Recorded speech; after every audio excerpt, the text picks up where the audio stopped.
In the mid-19th century, hospitals across Europe were places of suffering. Mothers entered to give birth and never returned home. Childbed fever, a mysterious illness, struck without mercy. Doctors, the very people tasked to protect life, unknowingly brought death with them. Then came a physician who refused to accept fate.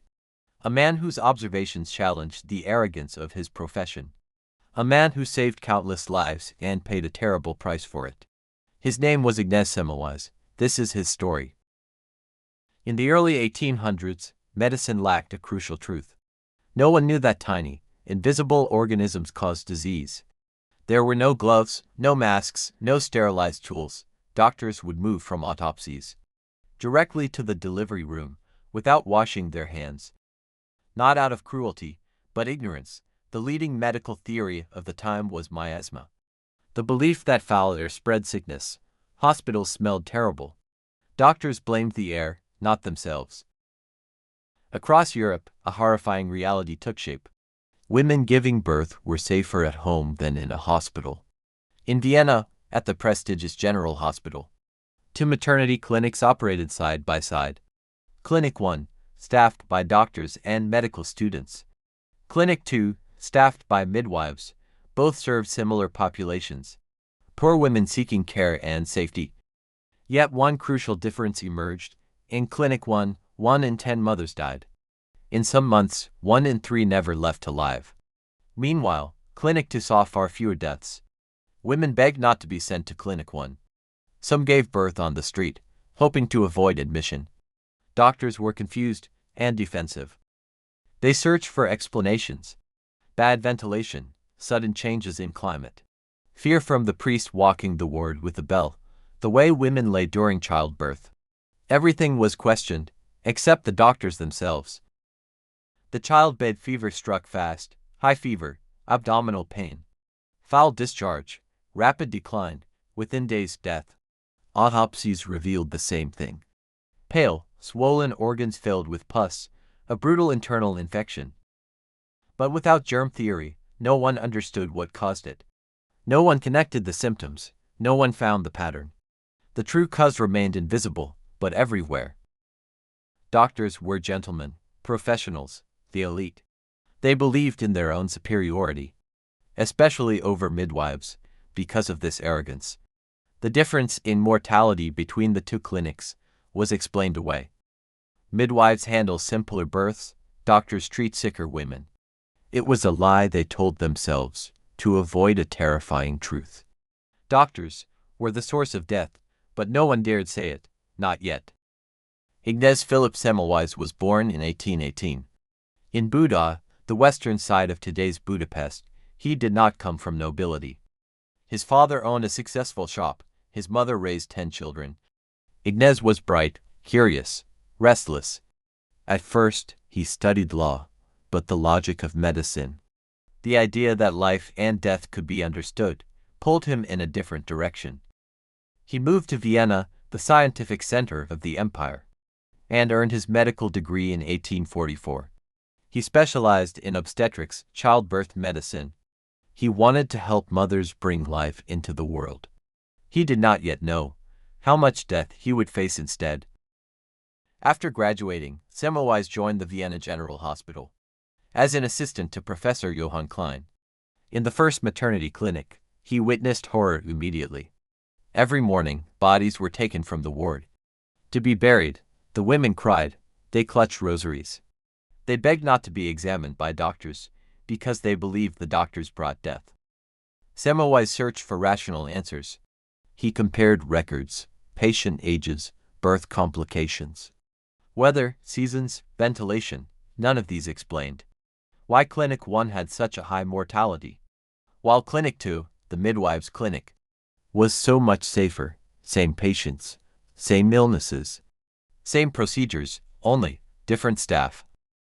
In March 1847, Semmelweis received news that shook him to his core. His colleague and friend, Professor Jakob Kolechka, had died suddenly. What killed him? A student had accidentally cut Kolechka's hand during an autopsy. Days later, he showed the symptoms Semmelweis had seen so many times. In dead mothers, fever, swelling, pus-filled organs, rapid decline. Kolechka had died of the same disease as the women in Clinic 1. That moment, that single connection, changed medical history. Semmelweis realized doctors were carrying deadly particles from corpses into the delivery room. He did not have the word yet, bacteria. It would be discovered later, but he had the truth. Doctors were contaminating their own patients. The killer was on their hands. Semmelweis acted immediately. He ordered doctors and students to wash their hands in a solution of chlorinated lime before touching any patient, especially women in labor.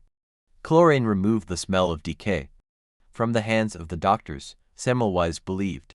It also removed the deadly particles. The results were immediate and astonishing. Mortality in Clinic 1 dropped from almost 18% to 2%. Some months, there were no deaths at all. Semmelweis had achieved something unheard of. He had defeated childbed fever. He expected applause. He deserved a statue. He had saved lives, countless lives. But instead, he met resistance. Semmelweis's discovery threatened the entire medical establishment.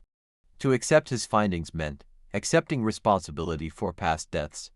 It meant doctors' hands, hands of gentlemen, were unclean, were killers. It was easier to deny the truth than confront guilt. Some colleagues mocked him, others insisted he could not be right, because his idea was too simple. Diseases are not spread by physicians. They are men of education. One professor argued that if his hands truly carried death, he would have noticed. Another said, good doctors had no need to wash. The arrogance was stronger than the evidence Semmelweis had uncovered, a truth the world was not ready for. Semmelweis did not give up. He expanded his hand-washing rules. Clean instruments, clean bedsheets, clean delivery techniques, again and again. The death rate plummeted. Every number proved he was right. Every saved life was a victory.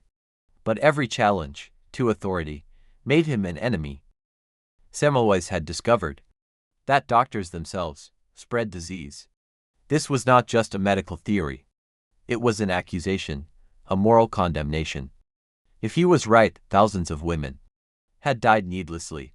No one wanted to believe that truth, especially not those in power. His superior, Professor Klein, resented Semmelweis's independence. He disliked being told what to do by a younger doctor, especially a Hungarian. In a German-speaking elite, Klein ordered practices to return to the old routines. The result was predictable. Childbed fever returned. Women died again. Semmelweis was devastated and furious. He argued. He demanded change. He raised his voice. And in the conservative world of 19th century medicine, a young doctor who shouted was not respected. He was dismissed. In 1849, Semmelweis's contract was not renewed. He was pushed out of the very institution where he had saved so many lives. He returned to Budapest, where he finally became head of obstetrics at St. Raku's Hospital. There, with his own rules in place, mortality rates fell again to near zero. His method had worked into cities under different conditions. Still, the world remained silent. Only in 1861, 14 years after his discovery, did Semmelweis finally publish his book, The Etiology, Concept, and Prophylaxis of Childbed Fever. It was long, dense, emotional. His message was right, his timing was wrong. By then, his reputation had already been damaged. The medical world had moved on without him. By the 1860s, Ignaz Semmelweis was a broken man. Years of rejection and ridicule had taken their toll. He grew bitter, unpredictable, his letters full of rage. To colleagues, he wrote lines such as, "When I look back on all the deaths, I feel as if I had committed murder." He accused doctors everywhere of killing mothers through ignorance. But his tone, sharp and accusing, isolated him further. Friends drifted away. Hospitals stopped inviting him. Even his family worried. His behavior had become erratic. In 1865, his wife and colleagues arranged for him to be taken to a mental institution in Vienna, supposedly for rest and care. The truth was crueler. Within days of his arrival, Semmelweis tried to escape. He was beaten by guards, locked in a cell, and left with infected wounds. 2 weeks later, the man who had fought to stop deadly infections died of one himself, a blood infection, the very disease he had spent his life trying to prevent. He was 47 years old. Semmelweis's death went largely unnoticed. His book was ignored, his discovery forgotten. But the world was changing. In France, Louis Pasteur began to study microorganisms. He proved that invisible life germs caused infection. In Britain, Joseph Lister applied Pasteur's ideas to surgery. He introduced antiseptic methods, carbolic acid, sterilization, clean instruments, and survival rates soared. Lister later wrote that his entire work was built on the foundation Semmelweis had laid. It had taken the world 20 years to understand what one man in Vienna had already known. By the late 19th century, hospitals began to change completely. Hand-washing became mandatory. Surgical instruments were boiled and sterilized. Doctors wore gloves and masks. What had once been dismissed as unnecessary became the law of modern medicine. Every nurse, every surgeon, every student now learns the lesson Semmelweis died to prove: that life and death can lie in something as simple as washing your hands. His idea reshaped medicine and saved millions. Today, Ignaz Semmelweis is known as the savior of mothers. Hospitals bear his name. Statues honor him in Budapest and Vienna. His discovery is seen as one of the first great victories of evidence over arrogance, but his story is also a warning, a reminder that truth is not always welcomed, that change often comes through those who are willing to stand alone. Semmelweis did not live to see his vindication, but his legacy lives in every clean ward, in every healthy newborn, in every doctor who scrubs their hands before saving a life. In his lifetime, Ignaz Semmelweis was dismissed, ridiculed, and destroyed. But history remembers him differently. He showed the world that science is not about pride. It is about humility, the willingness to ask, "What if I am wrong?" and the courage to change when the answer comes. Semmelweis's story reminds us that the greatest revolutions do not always begin with machines or wars, but with simple acts of reason and compassion. A bowl of lime water, a pair of clean hands, and one man who refused to accept death as inevitable.